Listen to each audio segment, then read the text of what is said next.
Benji General Magalong. Pumirma siya, number 233 siya sa listahan. Kaya nung nakita ko yung pangalan niya, sabi ko, wow, nakakatuwa naman ito. Magandang araw mga kababayan, ibinunyag ni General Macanas na umano'y may mga grupo rin na mga retiradong sundalo na kaalyado ni Tambaloslos at ni Pangulong Marcos at galit nga kay Vice President Sara dahil sa hindi umano pagsalita patungkol sa isyu ng WPS. Ika nga, no comment dahil hindi niya naman ito trabaho. Ang kaibahan lang umano sa manifesto kagaya kay Senator Rapi Tulfo dahil itong manifesto para kay Vice President Sara iwalang pumirma, iilan lamang sila. Unlike umano mga kababayan po natin sa manifesto na inilabas nito mga retiradong sundalo, aktibo, pati mga pulis na nga mga kababayan po natin, pati mga bumbero pumirma na rin sa pagkukondina kay Senator Rapi Tulfo na umano'y sa kanyang pagiging grandstanding at pagiging bastos umano at tinawag pang duwag nga ang isang sundalo. At kalaunan nga ito nga ay namatay itong si PFC Calnog. Tama po yan, Calnog mga kababayan po natin.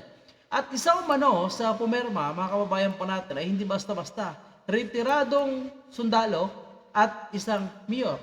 Walang iba po ay si Mayor Magalong, ang isa sa nagkukundina sa mga aksyon ni Senator Rapi Tulfo. Naglabas na nga po ng kanyang final statement itong Senator Rapi Tulfo, ngunit hindi pa rin natigil ang pangungulekta at yung pagpipirma ng ilang kasundaluhan. Kaya inaabangan po natin kung ano yung magiging outcome nito dahil lalo umano silang nainis dahil hindi man lang humingi ng sorry itong Senator Rapi Tulfo sa namatay na sundalo. And then mga 2 days ago, may another manifesto. Nagsisirculate din among PMA graduates. Manifesto naman condemning VP Sara for her silence. Yung wala siyang imik, wala siyang comment tungkol sa nangyayari sa West Philippine Sea. So, dalawang manifesto. Okay, unahin ko lang muna, i-update ko kayo sa yung naunang manifesto, yung condemning Senator Rapi Tulfo. Nako, hindi na mapigilan, padami ng padami. Compare natin yung unang manifesto ng PMAers last year, yung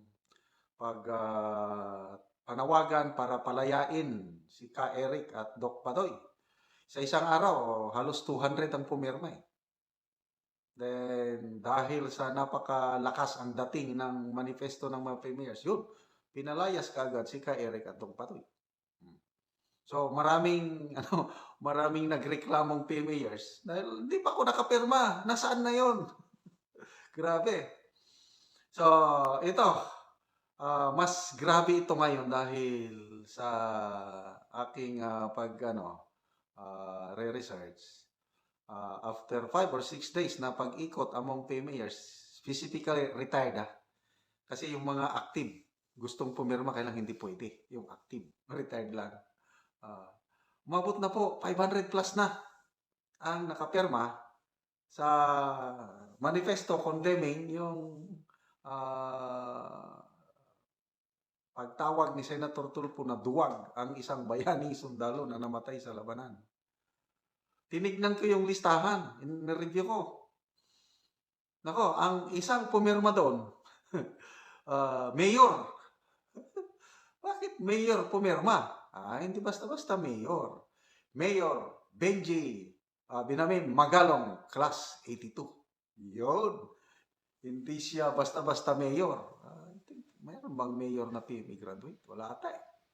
Alam niyo mga kababayan po natin, medyo may issue pa naman itong Senator Rapi Tulfo at si Mayor Magalong. So, unang-una, mukhang binanatan kasi nila itong si Mayor Magalong. So, ngayon mga kababayan po natin, so talagang magpipirma itong si Mayor Magalong. Lalong-lalo na mukhang isa nga siya sa nabanatan ni Senator Rapi Tulfo. I think yung mga issue ata ng sugal sa Baguio City ang isa sa mga ibinoise out din ni Senator Rapi Tulfo sa pagdinig sa Senado. So which is ang mayor ay si Mayor Magalong, pero syempre tatamaan talaga siya. Pero ang sentro ng issue doon ay ipinukol nga ni Senator Rapi Tulfo sa PAGCOR at sa Philippine National Police. Pero siyempre bilang mayor ng siyudad ng Baguio City, talagang tatamaan siya dahil siya yung namamalakad nitong siyudad. So I think isa po yan sa mga hugot nga ni Mayor Magalong siguro. Palagay ko lang hindi ako sigurado. Palagay ko lang po at siguro kaya siya isa sa mga nagkukondina sa mga aksyon ni Senator Rapi. The only mayor in the Philippines, correct me if I'm wrong, the only mayor sa Pilipinas na PMA graduate is Mayor Benji Magalong. Napaka taas po ang respeto ng mga men and women in uniform kay Mayor Benji General Magalong. Pumirma siya, number 233 siya sa listahan. Kaya nung nakita ko yung pangalan niya, sabi ko, wow, nakakatuwa naman ito. Legend itong si General Magalong eh. Noong panahon ni Pinoy, yung Mamasawpano Massacre. So, inimbestigahan. Ang nag-imbestiga, ang head sa investigation panel ba ng PNP, si General Magalong. So, nung tapos ng investigation, parang lumalabas na may si Pinoy, yung presidente. Parang madadamay. Nako, ito pang nangyari. Kinausap si General Magalong na tanggalin mo yung ng presidente at maging PNP chief ka. Ang gandang offer nun. Pag ordinaryong tao yun, o general, wala na. Tinanggap na yung offer. PNP chief na. But doon, yun po ang legacy ni General Magalong. Yung kanyang character, integrity. Dinaliwala niya yung pagiging PNP chief niya. Sinunod niya yung tama. Kung ano yung findings nila, yun ang pinirma niya. Yun ang lumabas sa report na may kapalpakan ang presidente. Yun po ang General Mayor Magalong. Kaya tuwang-tuwa po ako nakasama siya sa pumirma. Kasi sino man naman ang hindi magagalit?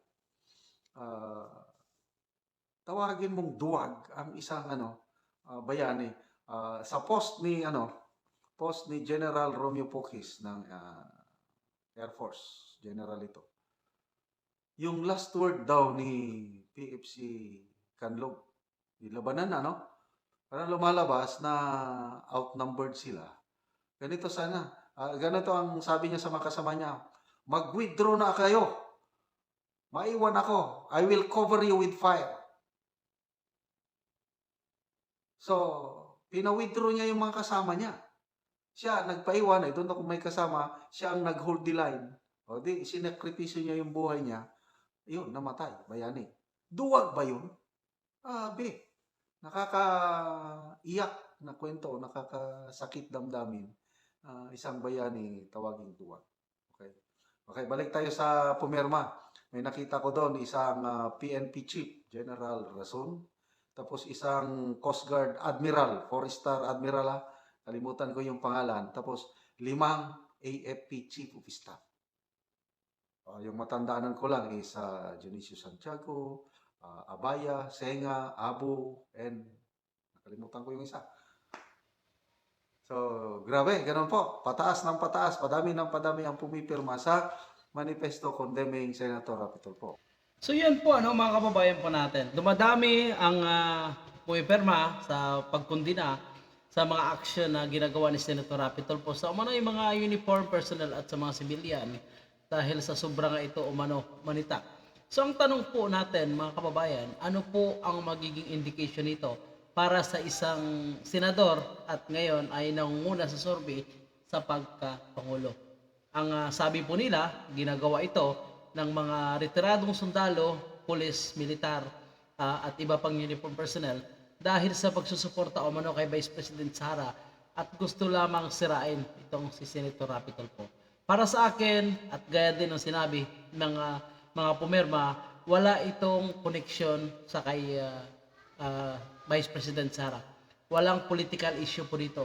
Ang gusto lang nila ipaalam kay Senator Rapi Tulfo ay matuto respetuhin ang mga kasundaluhan, lalo na pag sila is on duty. Kasi on duty umano nang sinabihan ni Senator Rapi Tulfo na duwag ang isang sundalo na namatay sa isang engkwentro. Kababayan po natin, ano kaya ang magiging outcome nito kung sakaling mas dumami pa ang kumukondina kay Senator Rapi Tulfo? So yan po siguro yung ating dapat pag-abangan dahil updated naman po tayo dito kay General Macanas na siya mismo ang nakakaalam at nag-verify sa mga pumipirma. So pinapangalanan niya po yung mga malalaking personalidad at opisyal ng Armed Forces of the Philippines, Philippine National Police at ibang men in uniform na pumipirma diyan sa pagkondina sa umano'y maling aksyon ng senador po natin. So maraming salamat at yan muna yung ating panibagong update.